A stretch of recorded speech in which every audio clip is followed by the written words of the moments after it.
What's up, everybody? On today's show, Auburn officially announces Payton Thorne as their starting quarterback. But what does it mean for Robby Ashford? We'll let you know what Hugh Freeze had to say. Also, a little crossover action with Zach Blackerby of Locked On Auburn and some more SEC fall camp tidbits. Could Ole Miss be getting closer to naming a starting quarterback? Locked On SEC starts right now. You are Locked On SEC, your daily podcast on the Southeastern Conference. Part of the Locked On Podcast Network, your team every day.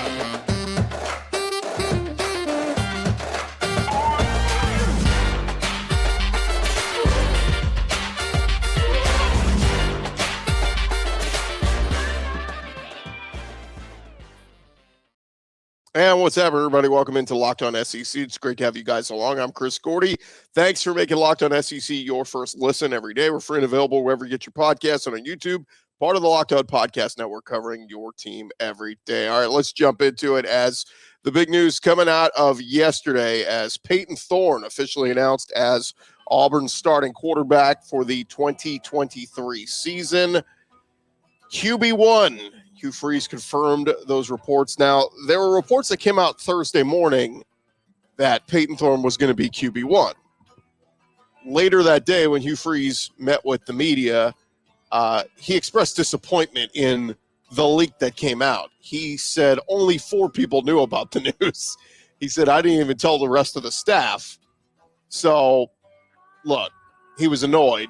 But in this day and age with Twitter and everything else, nobody keeps their mouth shut. I mean, this guy tells this guy.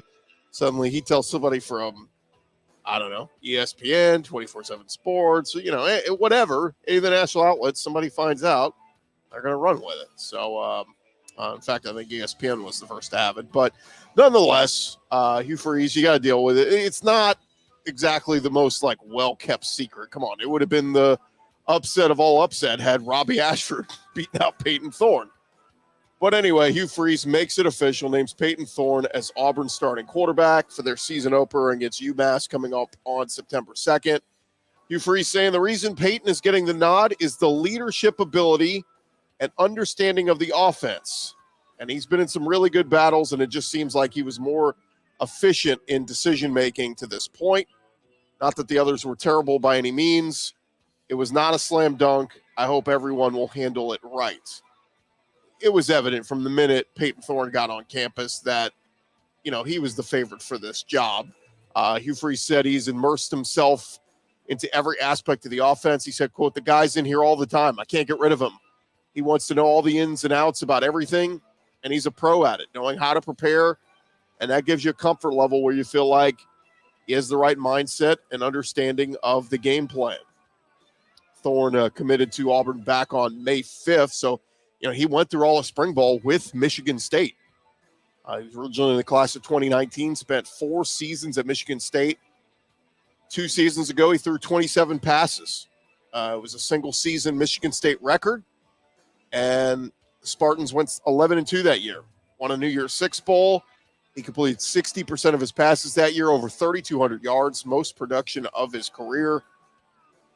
And last year, they took a big step backwards. They were just 5-7 last year. Thorne completed 62% of his passes, but this time just 2,600 yards. That's about 600 yards less than the year prior. And touchdown total went down from 27 down to 19, and interception total went up to 11. So, look, it was not a great year for Payton Thorne, and obviously Michigan State, they wanted to go a different direction, but Hugh Freeze jumps in. And obviously he didn't like what he saw out of his quarterbacks throughout the spring. Remember, TJ Finley was still on the roster, along with Robby Ashford, who eventually became the starter last year when Finley got banged up, and Holden Geriner, the young quarterback who's been on the roster. Now, Hugh Freeze did say that the redshirt freshman Holden Geriner will also get some reps with the second team. He said Holden is the most natural passer out of all of them, truthfully. So while Robby Ashford is the backup quarterback per se, Holden Geriner, they want to make sure they get him some second-team reps as well. Now, Robby Ashford, he will come into this season as the backup quarterback. Started the final 9 games of last year, and it was a mixed effort. Obviously, very impressive with his feet, the way he runs. Finished the year with 1,600 passing yards, but 700 rushing yards and 7 rushing touchdowns.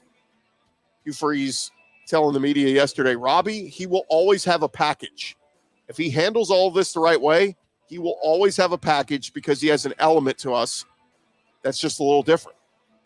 He said, I believe with all my heart, Robby Ashford gives us an absolute better chance to win the game if he accepts this news and continues to work and develop himself, because he might be the most freakish athlete I've ever had at quarterback. I've been saying this. Look, even if Payton Thorne becomes a starter at Auburn, which he has, I kept saying, Robby Ashford's too talented to not play some. You got to have some packages for him. And so I like that Hugh Freeze said that. But look, in this day and age of the transfer portal, being what it is, a lot of guys get the wandering eye. The minute they don't, they're not the starter, they start looking elsewhere. Where else can I go? It's a little late in the game for that now here, heading into the third week of August. So I think that that might be a little bit difficult for right now. So you got to think Robby Ashford's at least going to stay put. But we'll see what his role is. And if he's not happy as the season goes along, he may hit the portal and be on the move next offseason. But for now, at least it seems like he is committed to this team and will be part of it. And like Hugh Freeze said, hopefully he buys into that role, because couldn't you see it? Payton Thorne leads the offense down the field. They get in the red zone. Here comes Robby Ashford with some designed runs. It will make defenses have to respect it and have to respond. Now, Auburn finished 119th nationally last year in their passing offense, just 172 yards per game. Improving the passing game was a priority for Hugh Freeze and Philip Montgomery. Like we said, Payton Thorne coming into his 5th season of college football, very productive there at Michigan State. And Auburn has shuffled through quarterbacks throughout the years. You had Bo Nix, who's now, ironically, a Heisman Trophy candidate up in Oregon. And then, TJ Finley, and it's just kind of been a mess since. But to me, the bigger story to watch for Auburn is going to be that wide receiving core. They've run through a bunch of different rotations here throughout spring and trying to figure out who is going to be the, our go-to top 3 guys. Nick Mardner, we know they're very high on, senior transfer. Jay Fair was getting a good look, the sophomore who came in last year, as well as Amari Kelly. Those, some of the first team unit the other day at practice, that was the first team unit. Like, that's crazy when you consider they've got Shane Hooks, who they brought in, Jair Shorter through the portal, Caleb Burton from Ohio State. And you got Coy Moore hanging around, Javarius Johnson, Camden Brown, Malcolm Johnson, Jackson Billings. They've got a lot of names at wide receiver. It's just who are going to be those top 3. Now, we know Rivaldo Fairweather very likely to be the starting tight end. That part's figured out. And then the running backs. We know Jarquez Hunter is going to be running back 1. Then you got Brian Batty, Damari Alston, Sean Jackson, Jeremiah Cobb. You got some nice pieces all up and down that offense, but it's going to be on Hugh Freeze and company to decide who is going to be, who's going to be those go-to wide receivers. It's been a while since Auburn's had, that big-time, balance of big-time receivers. Wide receiver 1, wide receiver 2, wide receiver 3, and you can spread it all around. They had it probably about 3-4 years ago, but they're going to have to get Payton Thorne some weapons. And if they do, if some of these guys rise to the occasion and step up, Auburn may be ahead of schedule and may surprise some folks with some wins this year, maybe winning some games they're not supposed to. But anyway, congrats to Payton Thorne. And for more on the decision, we're going to hear from our buddy Zach Blackerby of Locked On Auburn, a little crossover edition with him and his buddy Daryl Dapprich. We'll let you hear what those guys had to say about the Auburn competition. That's coming your way in just a second. Thank you guys so much for making Locked On SEC your first listen every day. You'll hear from Zach Blackerby next. But first, this episode is presented to you by our friends over at eBay Motors. We've been telling you guys, for a championship team, it's all about making sure every player is a perfect fit. And it's the same when it comes to your car. Every part needs to fit just right. So the next time you're looking for parts and accessories, head on over to eBay Motors. With the eBay Guaranteed Fit, you can be sure every part you need fits just right the first time around. You go to their website, you add your ride to the My Garage section, and then you look for the green check mark. That's going to let you know that the part that you are picking will fit your vehicle or your money back. Because just like in sports, Confidence, the name of the game when you shop at eBay Motors. With over 122 million parts to choose from, you're going to be back in the game in no time. It is easy to bring home that win when the right parts are guaranteed. So go get the right parts, get the right fit, and get the right prices over there at ebaymotors.com. Let's ride. eBay guaranteed fit available to U.S. customers. Eligible items only. Exclusions apply. Payton Thorne will be Auburn's starting quarterback, at least for game one. As we see it, it sounds like the announcement came earlier this week in a conversation that happened with Hugh Freeze in the quarterback room. And now, moving forward, I guess the remainder of fall camp / preparing for the season, Payton Thorne will get some reps with the ones. I'm sure Robby will still get some reps as well. Of course, some packages designed for Robby Ashford, but this is kind of what we saw coming over the last few weeks. Yeah, it is expected, but I want to make sure that everyone understands the reason why it's expected is not that there wasn't a true competition. I believe there was. Sure. And I truly believe that Robby Ashford was in this thing all along.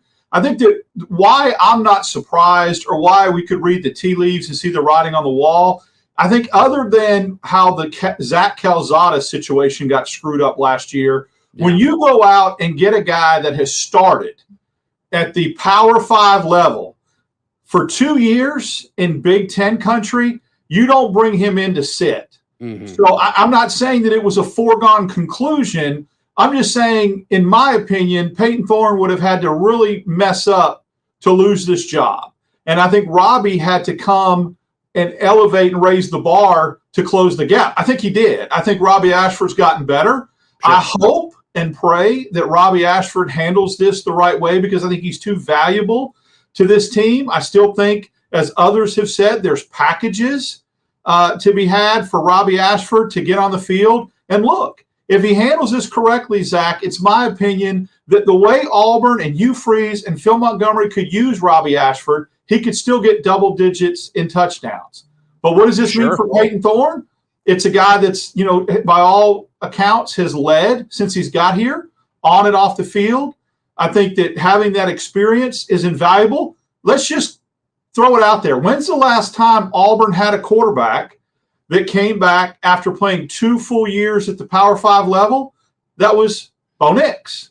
Yeah. I mean, Bo Nix junior year. And the COVID year, you kind of consider that like a year and a half. But remember how good everybody felt going into the year in 2021, even though there was a new coaching staff, because we had a quarterback that was going on year 3.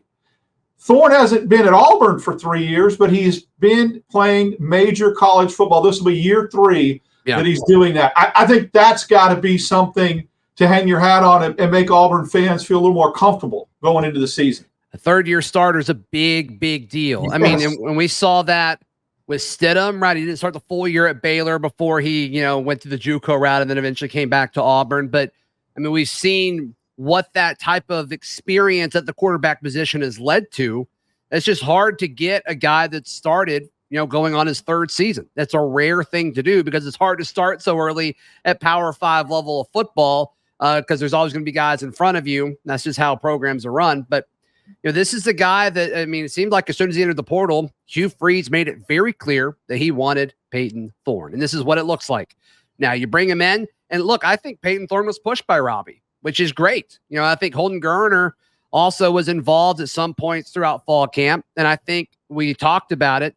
Competition's great. And I think Payton Thorne may have been pushed a little bit more than he maybe thought he would have been coming in. I don't know that. He hasn't said that. I'm just kind of reading between the lines here and giving props to Robby Ashford. So now as far as what we should expect with Payton Thorne, he will start against UMass. And I guess we don't know everything. Like, if Auburn's up 28-0 against UMass, which they probably should be, do they give Robby a big chunk of the second half?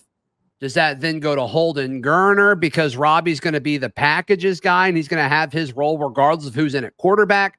I guess that's kind of the next layer of this onion that we've got to peel back. And we can speculate all we want, but that may just be a game plan thing, Daryl.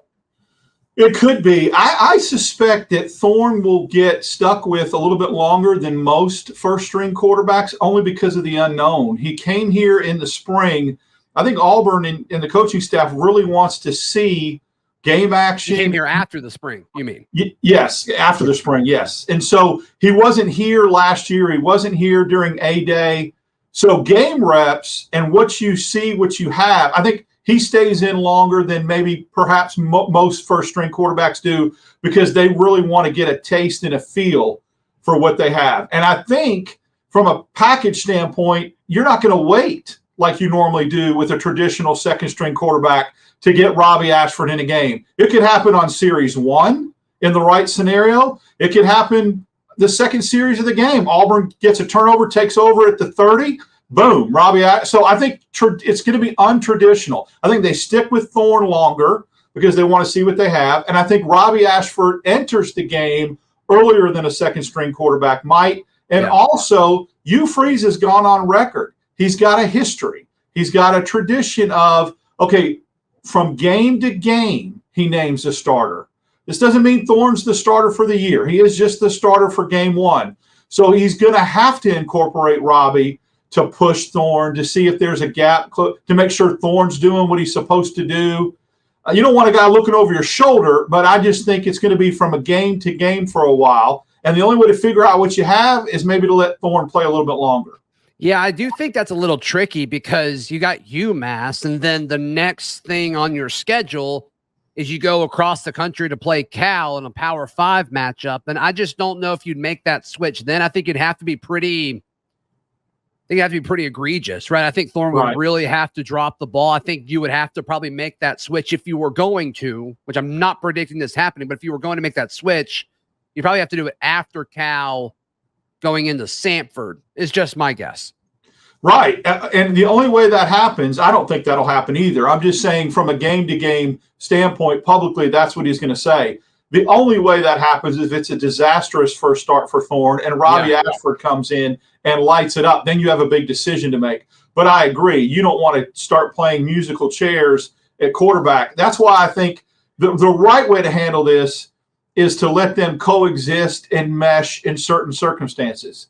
If Robby Ashford buys in to knowing that he's going to be able to put points on the board in certain packages and is going to get touchdowns, I mean, he may be second. I've heard some of your other guests predict that he may be second on the team in rushing yards, well, that would be phenomenal. So it's all about how the coaching staff tries to use him, and then more importantly, how he responds to that and how he lets himself be used, in my opinion.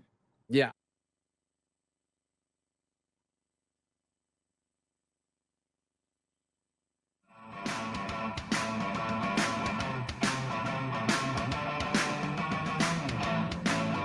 Going along here, Locked On SEC, and we got more stuff to get into. It wasn't just Auburn making the big news yesterday. Some other stuff going on around at some other SEC fall camps. I figured we'd jump into that. So let's do it. Let's dive in. Let's go around the conference. Boots out to the right. Takes the handoff. What a catch! Around the conference. And we start over at Ole Miss, as we know that offense is always going to be good when Lane Kiffin has his hand dipped into it. Of course, they bring back running back Quinshon Judkins, one of the best running backs in the country. And they bring back a good bit of their offensive line. Bring back a lot, but they got to figure out who their starting quarterback is. Jackson Dart, of course, was the starter all last year, but they did bring in Oklahoma State transfer Spencer Sanders this offseason. According to reports, they have been in a very, very tough battle.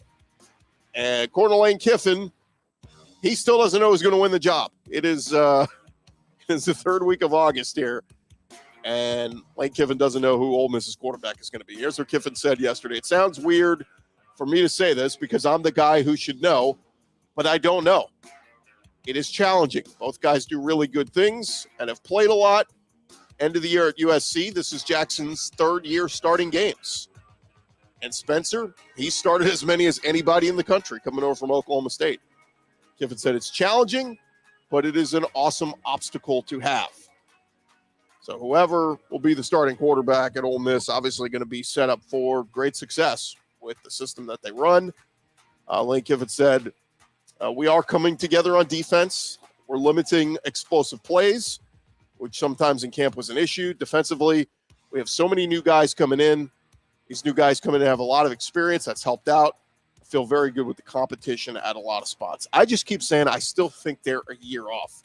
Pete Golding, I think, will bring in some interesting schemes and some nice adjustments for the Ole Miss defense. But I still don't think they have the players. It's nothing against the guys they have on the roster. I just don't think they have that elite talent. Now, Pete Golding's recruiting very well. And we'll see a bunch of guys come in that 2024 class, and I think Pete Golding will really start building this thing for the future. But Satarian Perkins, obviously the big guy to watch. He's gotten a lot of attention there defensively. So we'll see. I think Ole Miss has a chance to be somewhat improved defensively, but how much better? Granted, they looked better at the start of last year, and then it was a big jumbled mess down the backstretch of last season. If the defense plays well, Ole Miss will win more games this year than maybe people think they will. All right, other notes around the conference. Over at Arkansas, Dan Enos coming in as their offensive coordinator under Sam Pittman. And Enos, talking with the media on Thursday, said he's a big believer in quarterback KJ Jefferson. Enos saying that it's Jefferson's ability and his potential that excites him. He said, what a really smart player. He's obviously talented, as everybody in here knows, but I mean, he's off the charts as far as the intellectual standpoint, as far as understanding football. He said, every day I think he's growing. I think he's got a ceiling that I don't think he's even come close to reaching yet. So I'm very excited for him this year and on into the future. So Dan Enos taking over for Kendall Briles as Arkansas's new offensive coordinator. And he's an experienced play caller. Had a lot of stops throughout the years, including at Alabama. Was at Arkansas as their OC back in 2015 to 2017. And this will be KJ's third season as Arkansas starting quarterback. Started for 5,800 yards, 48 touchdowns in his career.